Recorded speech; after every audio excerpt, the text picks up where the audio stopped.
अस्सलाम वालेकुम, मैं हूँ मारिया चौधरी और आप देख रहे हैं नो एनआरओ अब की बार।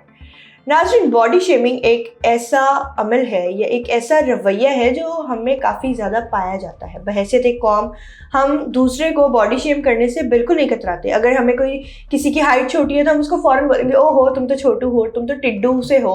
अगर कोई लंबा है तो हम उसको खंबा बोलेंगे, अगर कोई मोटा है तो हम उसको गाय भैंस इस तरह बोलेंगे। कोई काला है तो उसको किसी नाम से पुकारेंगे, कोई गोरा है तो उसको, मतलब यानी कि हमने हर किसी में कोई ना कोई नुक्स निकालना होता है।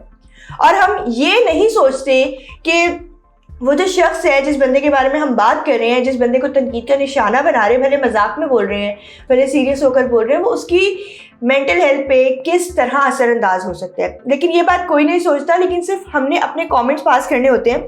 और हम इतने ज़्यादा इस चीज़ को समझते हैं कि भाई आज़ादी राय का हक है हमारे पास, हम बात कर सकते हैं। लेकिन यहाँ पर मैं आपको ये बताना चाहूँगी नाज़रीन, आज़ादी राय के हक का मतलब हरगिज़ ये नहीं है कि आप किसी दूसरे की दिल आज़ारी करें। क्योंकि अगर कोई मोटा है तो उसको पता है वो मोटा है, अगर कोई छोटा है तो उसको पता है कि वो छोटा है, कोई लंबा है तो उसको ये भी पता है कि हाँ मेरी हाइट एक्स्ट्रा है। तो आप अगर पॉइंट आउट कर रहे हैं तो आपका कोई काम नहीं बनता, कोई राइट नहीं बनता कि आप किसी को पॉइंट आउट करके उसकी कोई खामी बताएं और फिजिकली आप उसको बताएं कि भाई आप मोटे हैं बहुत ज़्यादा। अब यहाँ पर नादिर अली के पॉडकास्ट से एक क्लिप वायरल हो रहा है जिसको ट्विटर पर पोस्ट किया है महविश एजाज ने, और जिसमें नादिर अली कह ही रहे हैं कि ख़वातीन की मुझे समझ नहीं आती कि शादी के बाद वो अदरक क्यों हो जाती हैं। यानी कि यहाँ से निकल रही हैं, वहाँ से निकल रही हैं, दो बच्चे उनकी गोद में होते हैं, दो उनके साथ चल रहे होते हैं, ऐसा लगता है बत्तख चल रही है। यानी कि इस तरह की बात उन्होंने की है, जो कि बहुत ही फजूल सी बात है कि आप इस तरह की बात कर रहे हो एक प्लेटफॉर्म पे बैठकर, जहाँ पर लोग आपको देख रहे हैं, लोग आपसे सीखने के लिए आपको देख रहे हैं, एंटरटेनमेंट के लिए देख रहे हैं। लेकिन आपका ये बिल्कुल भी हक नहीं बनता कि आप किसी की तजलील करो, किसी को बॉडी शेम करो। और आप बहुत खुल्लम खुल्ला बैठ कर बोल रहे हो कि भाई औरतें शादी के बाद इस तरह की क्यों हो जाती हैं। अच्छा, महविश एजाज ने उसके ऊपर अपना रिप्लाई दिया है। उन्होंने कहा कि जो खातून है, एक औरत है, एक लड़की है, वो शादी के बाद जाहिर सी बात है उसके बच्चे हो रहे हैं, फिर वो बच्चों को उसने देखना है, बच्चों की परवरिश करनी है, बच्चों को संभालना है, घर बार देखना है, अपना शौहर देखना है। जब सारा कुछ उसने देखना है तो उसके पास अपने पास टाइम कहाँ से बचेगा। और वो जो औरत जिसको आप बोल रहे हैं कि वो बत्तख फैमिली लग रही होती है, कि दो उसने बच्चे गोद में उठाए हुए हैं, दो वो साथ लेकर चल रही है, तो वो औरत नहीं, वो बल्कि माँ होती है जिसने अपनी सारी जिम्मेदारियां पूरी करनी है।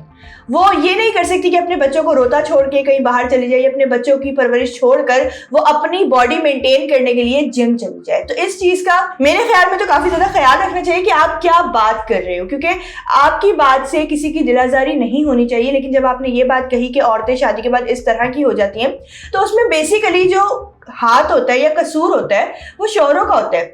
अब एक लड़की जो अपने माँ बाप के घर में फूलों की तरह रहती है, उसको किसी शहजादी से कम प्रोटोकॉल नहीं मिलता, और जब उसकी शादी होती है तो उसके ऊपर सारे जहान की जिम्मेदारी आ जाती हैं कि घर भी उसने देखना है, ससुराल वालों को भी देखना है, शौहर को भी देखना है, फिर बच्चे हो जाएंगे, बच्चे भी देखने हैं, फिर बच्चों की परवरिश भी करनी है, तरबियत भी करनी है, और अगर कोई आपके घर मेहमान आ रहा है आपने उसको भी देखना है। तो इतनी सारे जब मल्टीटास्किंग कर रही होती है एक औरत, तो वो अपने ऊपर क्या ध्यान रखेगी। अच्छा, फिर वही शौहर होते हैं जिनके लिए वो औरत सब कुछ कर रही होती है, अपना पहले तो घर बार छोड़ कर आई, उसके बाद फिर उसकी खिदमतों में लगी हुई है, उसके खानदान की खिदमतों में लगी है, उसके बच्चों की परवरिश करने में लगी हुई है।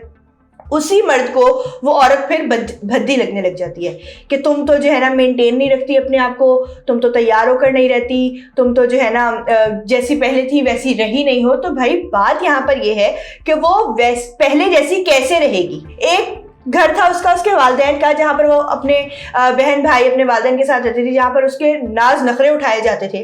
और एक घर है तुम्हारा जो उसका ससुराल है, या उसका अपना भी अगर घर है, तो वहाँ पर वो मासियों की सी जिंदगी गुजार रही है कि उसको अगर कुछ चाहिए तो वो आपको परवाह नहीं है, लेकिन वो बनी सबरी आपको ज़रूर चाहिए। और उसी सूरत में अगर आपके कोई काम डिले हो जाता है, आपका खाना डिले हो जाता है, तो आप उसके सर के बालों को आएंगे। आपके बच्चे रो रहे हैं, आप उसके सर के बालों को आएंगे। आपके पेरेंट्स को कोई उससे शिकायत है तो आपका बस नहीं चलता कि आप बस गर्दन मरोड़ दें अगली बंदी की, तो उसमें वो आपको कहाँ से खिलखिलाती हुई नजर आए। तो अगर आप चाहते हैं कि आपकी बीवियाँ आपको वेल मेंटेन नजर आए या अच्छे हुलिये में दिखें, खुशबाज दिखें, तो उसके लिए आपको थोड़ी सी एफर्ट करनी होगी।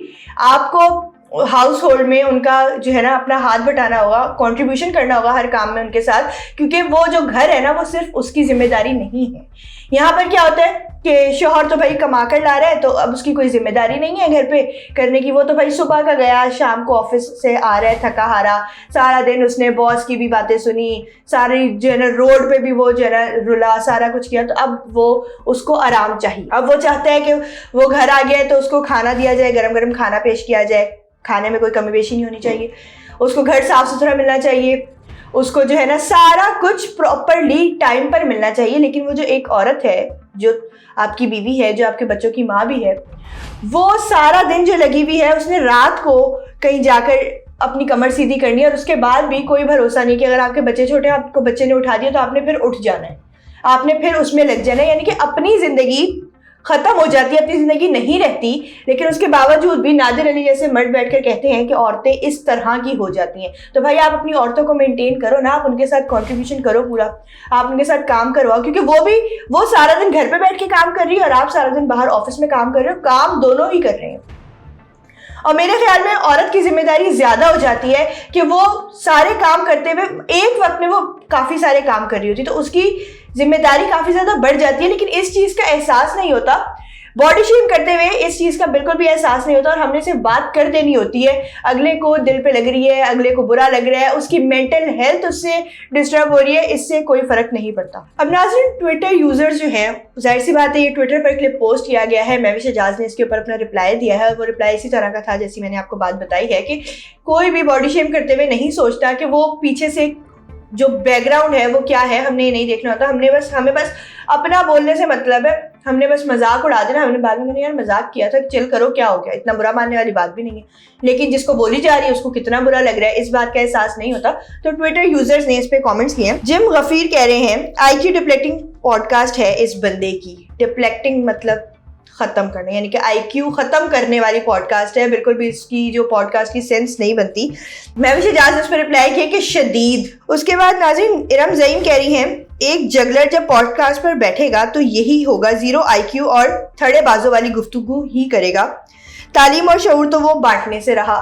یہ بات بھی کافی حد تک صحیح ہے, لیکن یہ بھی ہم تنقید ہی کر رہے ہیں اس پہ, کیونکہ اس نے ایک بات کر دی ہے, اس نے باڈی شیم کر دی ہے. اب اس کے ری ایکشن میں اس کے اوپر تنقید کی جا رہی ہے نادر علی پہ. اس کے علاوہ ناظرین ماجد کہہ رہے ہیں ناظرین اس جیسے آلو کو پیدا کر کے ہی عورت ادرک بنتی ہے, اس نے خود کو آئینے میں نہیں دیکھا شاید, چیپ جوکر.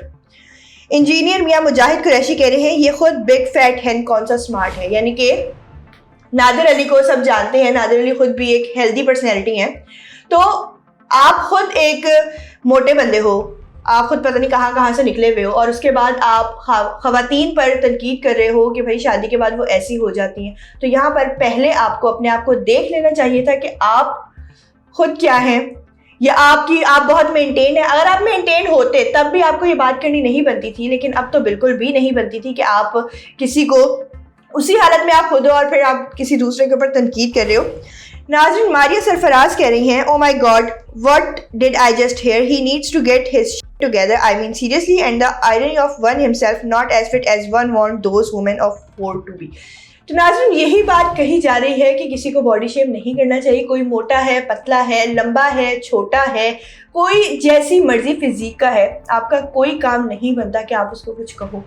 آپ خود مینٹین ہو یا نہیں ہو, آپ کا دوسرے کے اوپر تنقید کرنے کا کوئی تک نہیں بنتا. اور وہ جن خواتین پر آپ بات کر رہے ہیں, جن خواتینوں کو آپ کہہ رہے ہیں کہ وہ 4 بچے لے کر پھر رہی ہوتی ہیں اور ان کا فگر کچھ نہیں رہتا, یا وہ بالکل ہی ڈی شیپ ہوئی بھی ہوتی ہیں, تو وہ بھی ایک پروسیجر سے گزرنے کے بعد ہی ڈی شیپ ہوتی ہیں, وہ شروع میں ڈی شیپ نہیں ہوتی.